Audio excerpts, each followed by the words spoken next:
Welcome back to the Blindsiders. I am Ben. I'm joined here by Brian, and I double checked this week. And I know last week I said we were covering episode 10, but in fact, this week we're actually covering episode 10, and I was lying last week.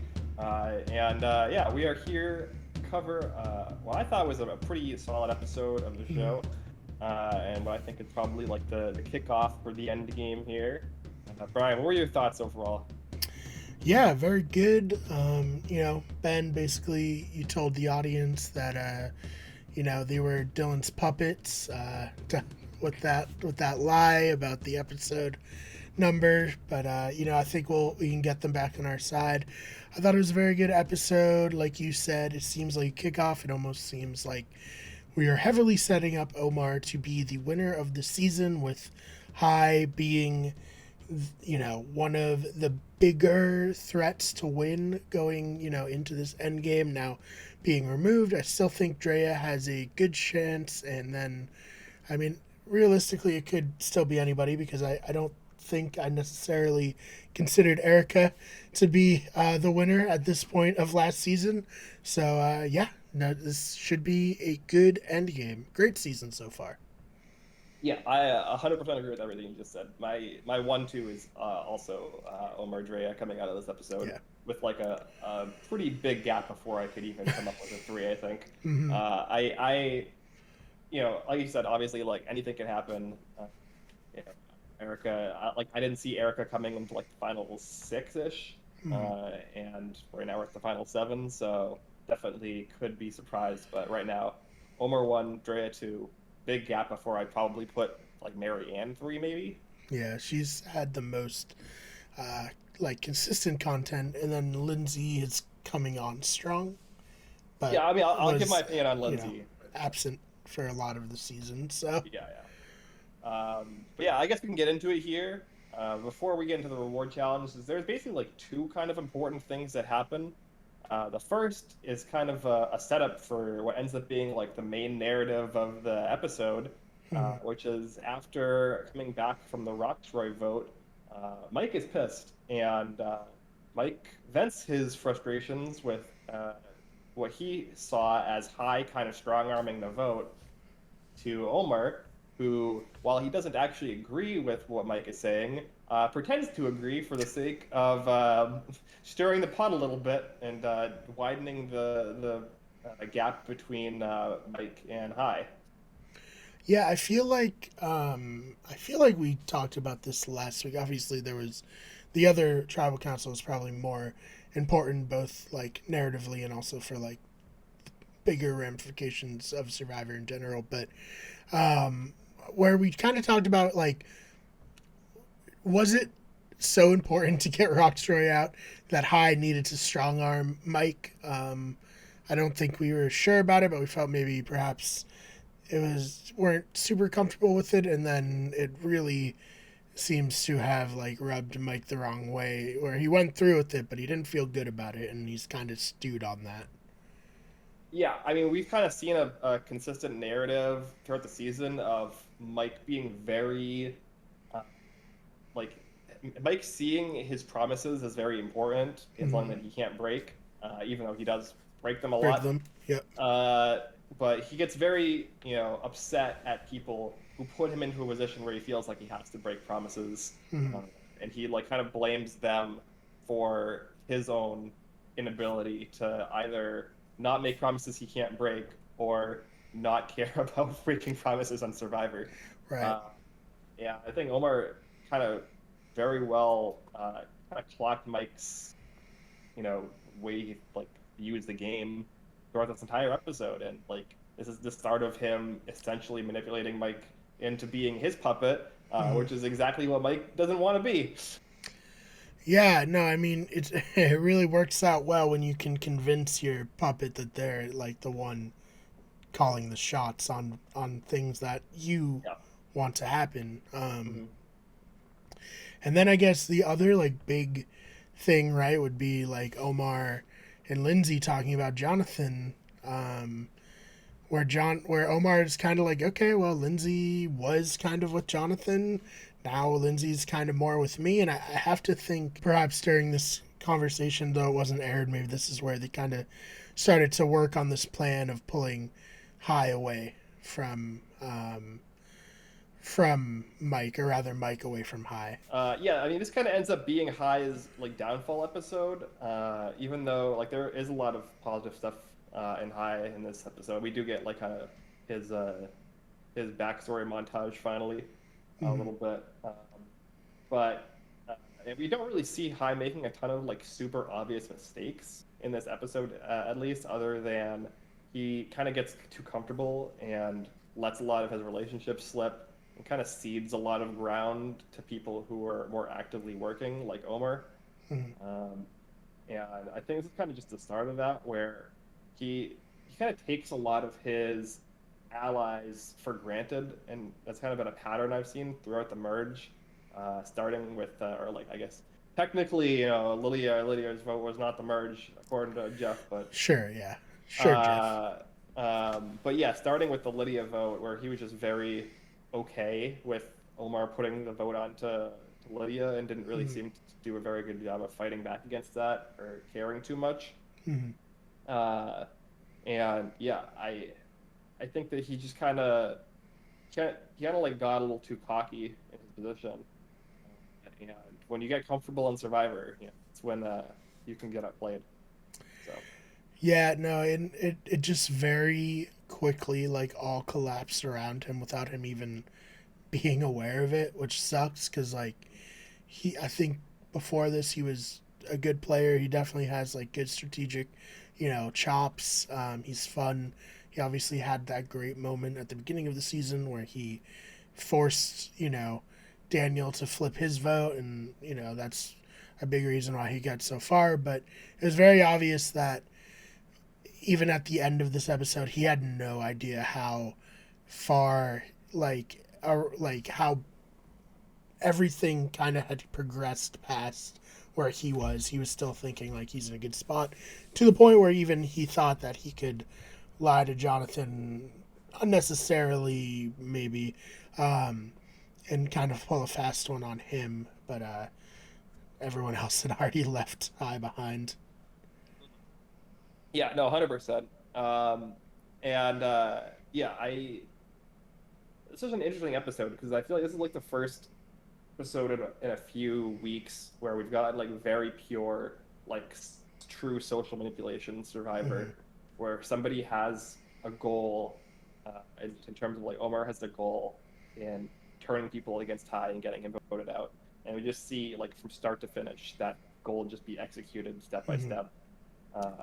And we also, as you mentioned, have like kind of the secondary goal that somebody has in the episode, which is Lindsay wanting to get rid of Jonathan for some reason. I don't actually fully understand the reasoning here. Uh, I guess I could take now as an opportunity to say that I think this was a breakout episode for Lindsay. Obviously, Mm-hmm. she was a major player in the episode, probably like the second most visible person besides Omar. Yeah, And always she good won. to win two challenges Yeah, and for she won both. increased screen time. Yeah, she won both challenges in the episode, the reward and immunity. So obviously she's going to get a ton of screen time. Mm. But I don't understand the logic in wanting to vote out Jonathan, because it seems like she's just like annoyed that he's bad at strategy and like kind of hard to work with, Mm-hmm. which is fine, but like it's not a reason to get rid of somebody really, because in my opinion, Jonathan is probably willing to go to the end with her, and I think that she probably has a leg up on him in terms of the jury vote. Mm-hmm. So maybe I'm misreading that, but it seems kind of weird to want to do that. And then on top of that, she was able to beat him in the immunity challenge. He came in extremely close second. Uh, like they were really the only two people who seemed to have any realistic shot of winning. Mm-hmm. And he's coming off of immunity wins, so like it seems like it would be an easy sell to make it work, and she still couldn't get it done. So in my opinion, like although Lindsay gets kind of a boost this episode, she's doing something that I would not consider to be strategically correct, or she's trying to, and she's also failing at it. So she's Yeah. actually, I think, ending up in a good spot accidentally, uh, but she's failing at doing something that I would say is wrong. Well, I don't know what your thoughts are on that. No, I agree. I mean, she is really in a very similar spot to where Hai is, with the exception that Omar decides to clue her in, Hmm. because she and Hai were very gung ho about getting Jonathan out, and then Omar was kind of like, "Yeah, that's not happening, Lindsay." Hmm. So like, hop on board. Hmm. She even has a confessional like, "Oh, like I thought we were doing this, but literally nobody wants to do it." Like she has a scene with Drea where she's like, "Drea, who should we get out? Hire Jonathan and Drea just without like missing a beat." Like, hi. And she's like, "Oh, okay. Yeah. I guess that's what's happening." Yeah, and we also, with the other important thing that happens at the start of the episode, we get a scene of Lindsay going out and looking for the idol. Like we Mm-hmm. get a specific segment of like, oh, Lindsay is going to go out and look for the idol, and also fail at that, and then we're Yes. going to get Marianne finding essentially the idol that she played the night before Yeah. immediately. So I just I don't really see where Lindsay kind of goes from here in terms of winning the game Mm-hmm. at all. No, I think that's entirely fair. I do think it was interesting her logic too, where she's like, "Oh, two idols were played, so one will come back in." But Mhm. then we saw the idol and it was purple, so I think that was just the merge idol, and I think that was probably just there, and Mhm. nobody had gone for it. I don't think they really. I mean, they have for sure, but I feel like they tend to not re put in idols until like all the idols are played and there's like no idols in the game. They want to like Mhm. recirculate them, but they don't want to necessarily over circulate idols. I mean, there's certainly times where like I mean Rick Devens pretty much just played his idol and re picked it up. Same with Ben, but I don't remember exactly how many idols were in the game at that point. Well, with Edge of Extinction, there was like a lot of shit going A on in lot that of end yeah, game because it yeah, was. because when Chris came back, he had an idol, and when like Oh yeah, the split idol. yeah, there Yeah, was that like was weird. multiple idols. Yeah, yeah. But yeah, I mean, we do have like we have like 2.5 idols in the game right now, where we have Right, yeah, the amulet too. as we That's a good have point. the yeah, we have the amulet, which is right now a steal a vote after High's removal Mm, that can be uh, collected between Lindsay and Drea. Drea has her knowledge is power, which she could use to steal Mike's idol potentially, or I guess she could probably use it to steal. the Can she amulet. use it to steal Lindsay's amulet and like kind of like just use it as a like I don't know how that would work because I don't know. Most yeah, optimal move is to steal Mike's idol a hundred to percent. idol Lindsay out, so that you just get another idol off of Lindsay's elimination. But we'll see what Mhm. she does. Yeah, 100%. And then also Drea and Marianne still both have extra votes, Hmm. and now Marianne has now refound the idol that she played. Yeah, So that's where we're standing on the advantages and idol situation. yeah. With the yeah, at the end of the episode. Um, like we'll see. Like these kind of uh weird outside of the box like twists, like the amulet, can kind of like for some reason in the history of Survivor have like a history of just not really like working out how you think. You'd think like, oh, you take three random people who are not connected. They're there's no like reason why they should all still be in the game this Yeah. deep into it. Like you'd think that one of them would have gotten eliminated by now, but like for some reason it's just like the survivor gods have decided to nerf this advantage or Yeah. to make it play out longer than the producers probably thought it would. Yeah, I think they probably expected it to be an idol pretty early on in the merge. Yeah. And right now, like before this episode, all three people were in, and after this, two people are still in. And unless one of them goes in the next like episode or two, it won't actually end up ever being an idol. And who knows if it ends up even getting played? You know what I mean? Mm. Like, No, it's so yeah. I think like I said, the way they got it was just like, oh, these three people randomly were selected to do the second leg of the Hmm. first challenge. So, and they're not even necessarily watching each other's backs or anything. They just all are like somewhat working together at the merge. You know, it's not like they're making an effort to keep each other in Hmm. because of the amulet's power or anything. So interesting. We'll see. We'll see if it actually becomes anything. Yep. I guess we move on to the reward, where they're going to compete in torrential downpours, where they're going to start basically neck deep in riptides. Why? Don't Yeah, know. yeah. Seems So unnecessary. Jeff said we're gonna have a nice and easy challenge today. Hmm. You know, It's going to be a lot of fun. yeah. Actually, the water there in Fiji, the water might be warmer than the rain like outside, so Probably, maybe they yeah, appreciated it. yeah. I don't know with yeah, I don't know if it would be different depending on the weather, but yeah, um, yeah, and pretty. I thought it was kind of a boring challenge. Yeah, I mean, you know, it's not something we've never seen before. Yeah. It seemed very basic and something that would have been like an immunity challenge, like in the earlier days of Survivor. Hmm. I'm Yeah, but just now like, every oh, immunity do challenge these has to be things. every immunity challenge now has to be endurance. So, Has to, yeah. um, yeah, and Lindsay walks away with the victory here.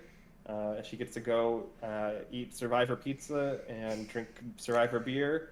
But the important thing is they get to sleep under a real shelter with Mm-hmm. actual comfort for a night, given that it's been torrentially downpouring. Mm-hmm. Um, I know Mike was judging that pizza so hard, being Hmm. from like New Jersey, New York area, where like they have very good pizza. Yeah, I know he was like, "What is this?" yeah. I mean, Survivor pizza from all accounts from players, very bad. Uh, People say there's no such thing as bad pizza, but it seems like pretty universally every Survivor player comes off saying that pizza's bad. So, it's got to be pretty bad if people are that like not there. Nobody can agree on anything except every Survivor player can agree that the pizza is terrible. So, Yeah. No, it's I don't understand how he can mess up pizza. Pretty basic. I mean, I think I bring it up every time there's Survivor pizza. I worked for like 7, 8 years in pizza shops of my life, so it's like not a incredibly hard process to make a decent pizza dough, but they just can't do it. yeah, I've definitely had bad pizza before. So like Yeah. I definitely know that it can be screwed up. Oh man. Someone needs to go and like teach them how to make good pizza. Yeah, I mean, or they just stop doing pizza, right? Just Yeah. like just like give them like chicken and like Hmm. I don't know. Like I feel like chicken is such an easy thing to do, and it's like that's like probably one of the best things that you could Hmm. have on Survivor, in my opinion. Yeah. Make Um, like a. I think they've done like chicken wraps. Those yeah, would be good.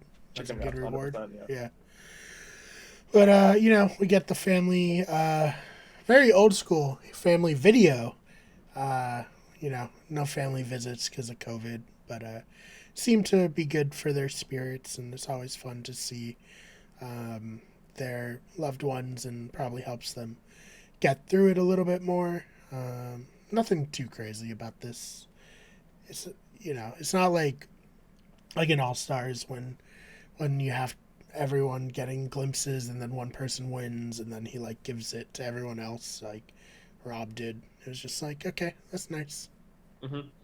Yeah, and I mean, I thought it was pretty well done. Like, I feel like this was like kind of in a situation where if they did it slightly differently, it could have been really corny. Mm, But the way that they did it, I thought was pretty good. And like it didn't really come off that way at all. So yeah, pretty solid overall. yeah. Yeah, and we get the important part of the reward situation, which is the second step of Omar just completely mind fucking. Yeah.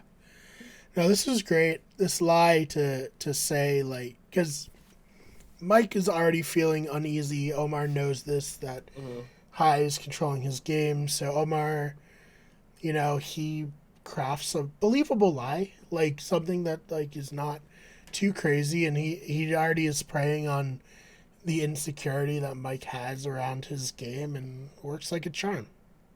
Yeah, I mean this is brilliant. I think people should. people in Survivor, Big Brother, we talked about this a lot. They're people should more proactively lie more often in Hmm. general. Yeah. Uh, it's hard to pull off, but when you pull it off, it's usually the most powerful tool you can have. Hmm. And if you can lie about somebody and then immediately vote them out, so that the lie, like they don't, if there's no time for the lie to be, you know, uh, disproven, Hmm. you're just in such a good spot because like there's no way for Mike to ever find out that that he was lied to until he like ends up on the jury or he's in the final three and it's too late or he's Hmm. like after the game when it's too late. Like there's no way for this to actually blow back on Omar now, right? Right. Unless Mike finds out in the jury and gets pissed at Omar and doesn't give him his jury vote. Like that's the worst way that it's gonna blow back at Hmm. this point. But I also think Omar might see Mike as a good final three like person Yeah. to No, go against. So I agree. worst case, like you said, Mike goes to the jury and it gets blown up. But I think, and who knows, like, but I think from the vibes I'm getting that his ideal final three would be Lindsay and Mike, with Omar presumably winning. That I mean, we'll see. Yeah, I think that's what he wants. I think that's what the show, this episode, might be setting up. Mm-hmm. We'll obviously see kind of how that plays out, but I think that kind of makes sense. I could also see him wanting Jonathan in there if he doesn't think Mm-hmm. that Jonathan could be a jury threat. But whether or not Jonathan is a jury threat, I think is one of the like more confusing things to me. Like I stand by that. I don't think from an edit perspective that Jonathan can win the game at this point, but from like a perspective of is that because he is going to get voted out in the next Mm-hmm. couple of rounds, or is it because he legitimately can't win a jury vote? It's hard for me to tell. Yeah.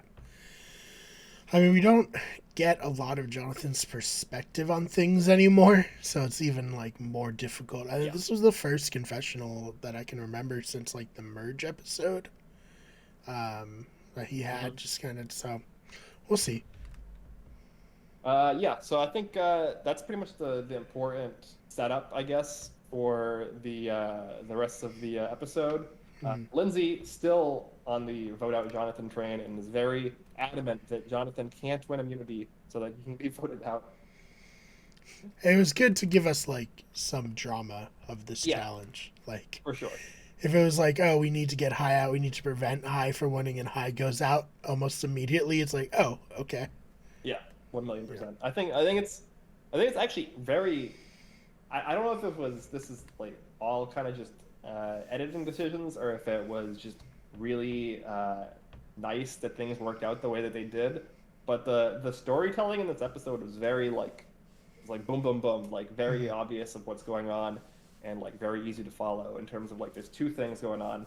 It's Omar trying to turn people against High and he ends up succeeding in the end. And we Mm-hmm. have Lindsay with her vendetta against Jonathan and this like kind of showdown where Lindsay's able to win the challenges but lose the vote and Jonathan stays. So yeah, very good, just like direct survivor storytelling. Mm-hmm.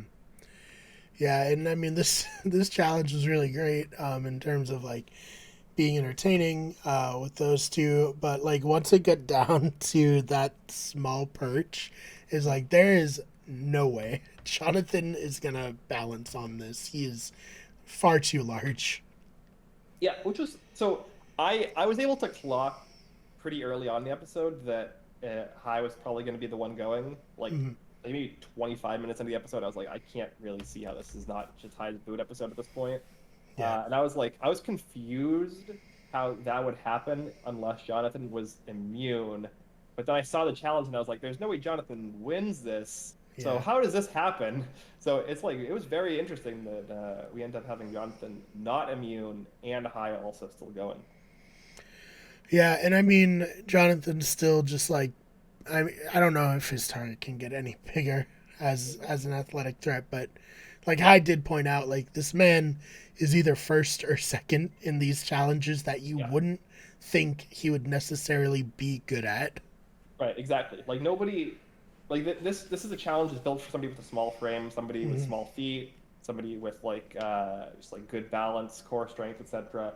Like you'd expect like like kind of a fit smaller guy or like a very athletic woman to win Yeah, this challenge. And like like Lindsay. obviously Yeah. Lindsay did win this, which makes sense. But you would not expect Jonathan to be the type of player to Uh, be hanging on so well in these kind of challenges for sure.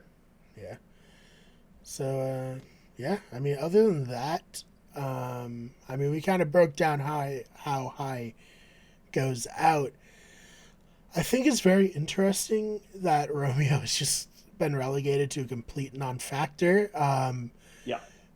Because he was like a big part of the pre-merge and the Yep. pre-merge strategy, and like I get his vote was probably to go against a shot in the dark, so that Jonathan goes and they don't have to like revote or anything if like High plays a shot in the dark and then it's all on High, but High's votes are blocked and then maybe it could come back for Romeo. Who knows? But yeah, he's just like not, and it sucks. Like I don't think he's a bad player, but he's just socially on an island right now. Yeah, I just don't really see what his path forward really is, I guess. He kind of reminds me of where like Aubrey was in Game Changers, Mhm. where it's like they're surviving these rounds, but they're not influencing anything. They're Yeah. just kind of there. hmm Yeah, I think he's kind of in the position that I expected Tori to be in, Hmm. uh, from like how I was kind of, reading what the edit was, where it's just like he's just kind of being dragged along now because taking a round to vote him out would be a waste, and Yeah, and it nobody would. really, It would yeah, be. yeah, and like nobody really sees him as like a winner threat at this point, so he's just kind of just a non-entity, and maybe he'll be useful in a vote at some point, especially like if Drea wants to make a move. Hmm. Like the only player left from her original tribe is Romeo, and it seems like this Taki Four is they're all still here at the final seven, and they could just ride it out if they wanted to. Hmm. There's obviously like Lindsay might not want to do that, but like that option is there, and the only way that that can be undone is really Drea at this point, Hmm. because she has an idol and or she doesn't have an idol. She has a way to steal an idol She from has Mike. access to it. She has, Yeah. yeah, she has access to an idol, but that Hmm. idol is not even in that four. So she would just kind of be Taking it perfect. from, yeah. Yeah. So it's I don't really know what the path forward is other than like getting them to vote out Jonathan at seven and then trying to flip something at six and then like having it be like Drea, Mike, Romeo in the final Hmm. three, where Drea probably is the winner. Right. Uh, Agreed. but like, yeah, I still don't see even like a path for Romeo to be like a driving force in that. He would just kind of be like, oh, I need to pick up a vote and Romeo is here. Yeah, I am a little surprised that Drea hasn't seemed to make any effort to include Hmm him in anything. Because, like you said, yeah, he's not a threat. He's not like a entity, but he could be a vote, and why not just like pull Romeo aside and be like, "Hey, here's what's happening. I just want to keep you in the loop. You know, I want to stay on good terms with you." Like, I think Romeo would appreciate that. Yeah, I just don't see even beyond that what Dre is kind of doing at all. Like like she has all these Yeah. tools at her disposal to keep herself safe and to drive some kind of narrative if she wants. But she's just kind of like posting in like a comfortable position, similar to how High was before this episode. Hmm. And I think that's pretty dangerous if like she could kind of get done over and like kind of blindsided. Uh, that's not really, it's not really the best thing to do. I think if she doesn't make a move next round, I don't see a path for her to win the. Yeah, I think it's especially interesting that both both High and Drea like had no care about Mm-hmm. their like numbers being picked off as the Yep. merge was happening. I mean, obviously Dre didn't love to see Rockstory, but that was more, about things outside the game than about her like thinking about the game in particular. Like where Omar is still playing this kind of fluid game, but he's also like making sure that his numbers are not the people on the chopping block, so that he always has the option to fall back to them. And now he's set up in a really great spot. Yeah, he has. We're at the final seven. I think he has four people who consider them his number one at this point. Yeah. In Marianne, Lindsay, Mike, and Jonathan. I think all of them would consider Omar their number one, which is Mm, pretty insane. Just like for him to take like 2 to 3 rounds at this point to like go from kind of an okay position to this kind of crushing position. yeah. So I mean, we'll see. I like sure there could be a blowback, like as he's going to have to cut people's throats. Yeah. But I personally do hope that they're savvy enough players to be like, oh, Omar got me. I Hmm. didn't see it coming, and Omar got me, rather than being like, what the hell? Why did Omar cut me? I thought we were so close. And I think High's reaction kind of points to like these players Hmm. being more like, oh, it's a game. Like, you guys got me. Yeah. Good It's job. all good. Exactly. Yeah, and hopefully that sets the tone for the end game as well. Because I think Mm. this round is very much like I said, the kind of catalyst for the way that the end game is going to flow. I mean, I always prefer juries who are like that. And like, I don't begrudge juries that are like, hey, you personally hurt me and I cannot vote for you because of that. But I personally like it better when the jury is like, I think this person played a like more strategic game and I'm going to value that. But that's just Mhm. my personal preference. There's no wrong reason for someone to vote for someone to win. It's all like personal and Mhm. how the jury members feel. I'm big on the person who wins Survivor should win Survivor based on what happens in their seasons. Yeah, I for just sure. prefer when people vote this way because I like the show because of the strategy element. Yeah, 100%. I agree with that. I think that like even more so than that, it's like an easier like narrative to tell, I guess. Hmm. Because like usually when there's like a quote unquote bitter jury, the story gets told as to like why somebody lost rather than why Yeah. the winner won, which is usually a less cogent and like a less kind of enjoyable story to digest. Hmm. And Whereas it like yeah, makes people mad yeah. online a lot, and that's not fun.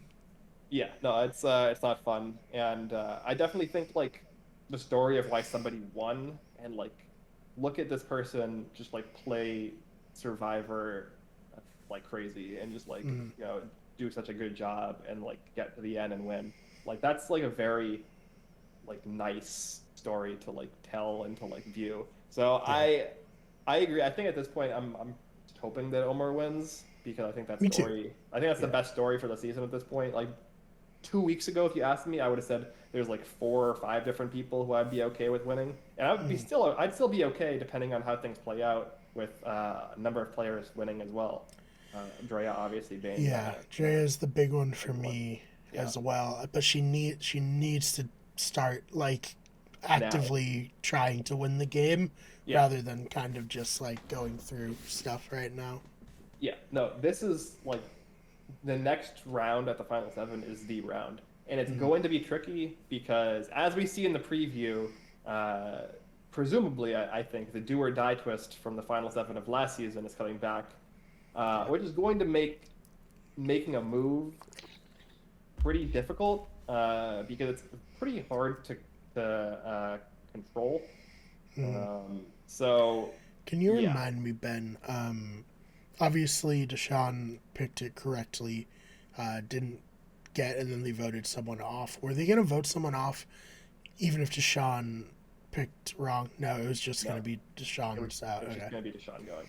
Yeah, so to reiterate how the do or die twists work, at least last season, assuming they don't change up how the Mm, mechanic of it works, everybody left in the game is basically given the option of whether or not they want to compete in the immunity challenge.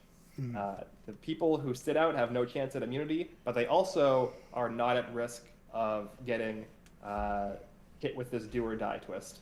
Uh, so the person who is eliminated from the immunity challenge first is going to get hit with this do or die twist at Tribal Council, and they don't know how it works unless it's told to them up front this season. But last season they didn't know how it worked until Tribal Council, so they made plans for Tribal Council, knowing that something bad was going to happen to Deshaun, but not what exactly.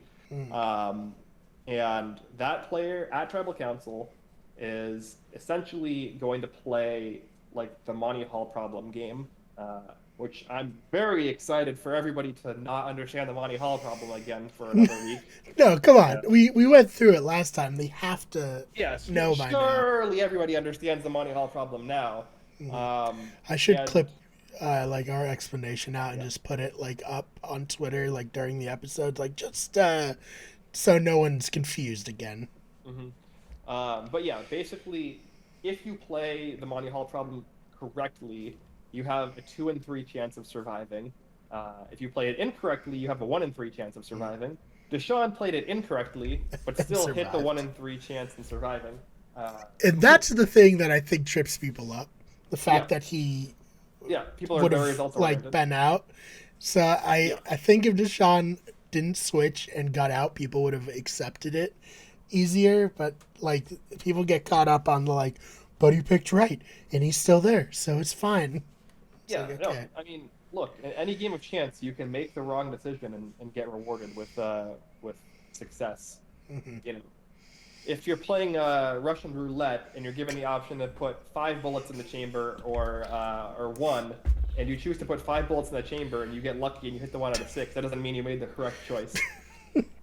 Definitely not. So, like that's kind of like the extreme example of like why it's results oriented thinking is stupid. But yeah, so they play the Monty Hall problem. If they're eliminated, then they're eliminated. The Tribal Council ends and they go back to camp. If they are not eliminated, they, instead of being eliminated, get a second immunity. So at that Tribal Council, both Danny and Deshaun were immune after the do or die twist played out. And then a subsequent vote is happening with 2 out of the 7 people being immune. So with 2 idols in the game and potentially 2 people being immune, there could only be 3 potential people to be targeted at that final 7 vote here. Or you could make a huge plan to, maybe like Drea realizes Omar needs to go and she gets this whole plan together and she has it all set up. Maybe she's going to idle him out or something. And then, some random person, like, maybe like Romeo gets do or died and he just like loses the Monty Hall problem and gets like, unceremoniously eliminated. And it's like, okay, well, Drea missed her shot, not because of any fault of her own, but because the shot just happened to be on a round that the game didn't function normally. So. Yeah. We'll see. I don't like this twist at all. No. Even a little bit. I don't find any redeeming quality to it. So. Nope. I agree. I mean, especially this late in the game as well. And especially on such a pivotal round as 7, because like odd votes, like 9, 7, 5 are usually like very, very important kind of rounds in the game. And none of those rounds really exist anymore in these seasons because 9 is actually the 10-9 split tribal, 7 is a do or die twist, and 5 is going to be where everybody plays their idols and advantages, and one person who doesn't have a trinket gets eliminated. So. Hey, modern Survivor, baby. Yeah. So, maybe I guess the move now is just to make your plays like Omar did today at the even numbers. So maybe Drea just is going to have to make her move at 6, and maybe it'll work, maybe it won't. But I don't know. It's hard. It's another complication, and it definitely is going to favor the people who are already in power because it makes it hard for any kind of anything to really be put together with any sort of decisiveness. Yeah, we'll see. Anything else we didn't touch on? I don't think so. I think we covered it pretty front to back. No, just we have more silly analogies at Tribal Council about how Survivor works. Yeah, Ben, after this season, we're definitely going to have to like either make a super cut and like make it seem like it's all one tribal council, or like inject our own into it because it's getting out of hand. Yeah, I liked Jeff, like going to the resident stupid person and Jonathan and be like, okay, do you understand that analogy? And he's like, yes. You're like, okay, Yeah. good. So that means the stupid people at home are going to understand it. Yeah. I'll be honest at this point. I like what has to be said anymore. Like we've had Survivor compared to everything at this point that I am genuinely starting to zone out when people start, on these soliloquies about Jenga and blindfolded marathon running and whatever else. Yeah, I mean, Survivor is like a bowl of candy corn. You have to be a bit of a bit sick in the head, as Lindsay put it, to want to get yourself involved in it. And you bite them in half, and they have multiple colors, and that's it. And it only comes around certain times of the year. There you go. Perfect. Jeff creamed some jeans over that one. Yeah, I don't know. It's just so dumb. I hate the analogy so much. Yeah. But it is what it is. This is Cochran's fault. Always pertain Cochran and then Ryan on Heroes, Healers, Hustlers. Yeah, you know what Survivor is like? Survivor is like Survivor, all right? It's not a very difficult game to understand, right? You make social bonds and you vote people out. We don't need these elaborate analogies to explain that. Survivor's a lot like Survivor. Jeff Probst is here. Yeah.